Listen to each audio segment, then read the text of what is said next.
for me too. Well, I ain't got the time to waste.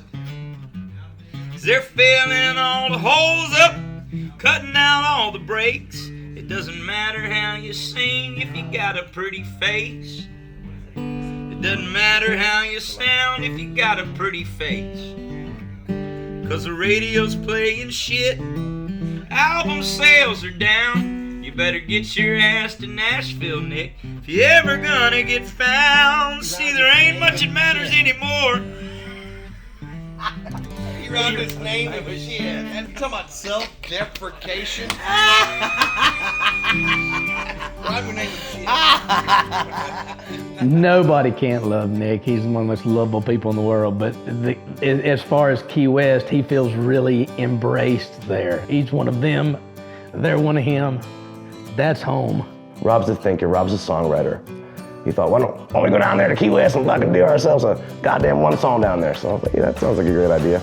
So we packed up the shit and we went down there, 3 of us. Is there a way for us to set up to where we can record Nick by himself in a room with an acoustic? Yeah. On a mic, but also at the same time, mic this? I mean, really, this could be mic'd out here as long as it's not leaking in there too much. Awesome. You don't have to move the amp at all. Just mic it out here. Come play this, Nick.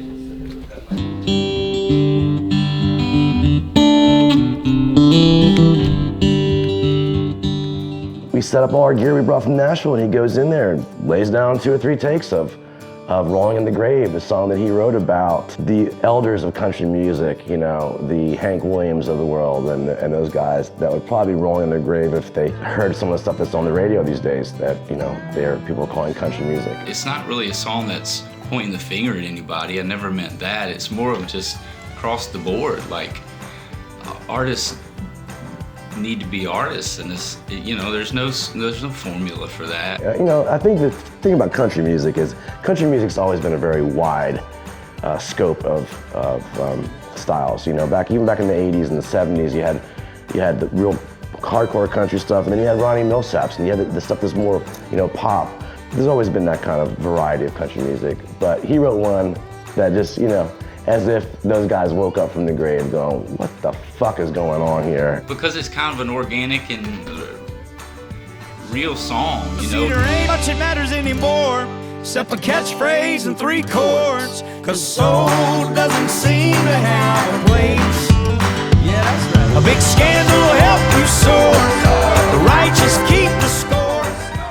He had a buddy of Lee's, a guy named Josh Abbott from Texas, sing a vocal, which sounds awesome. And we got a song called Rolling in the Grave that sounds really cool. And the genesis of it started in Key West in a small studio with 2 microphones. And it ended up here in the hands of Jim Cooley mixing it, you know?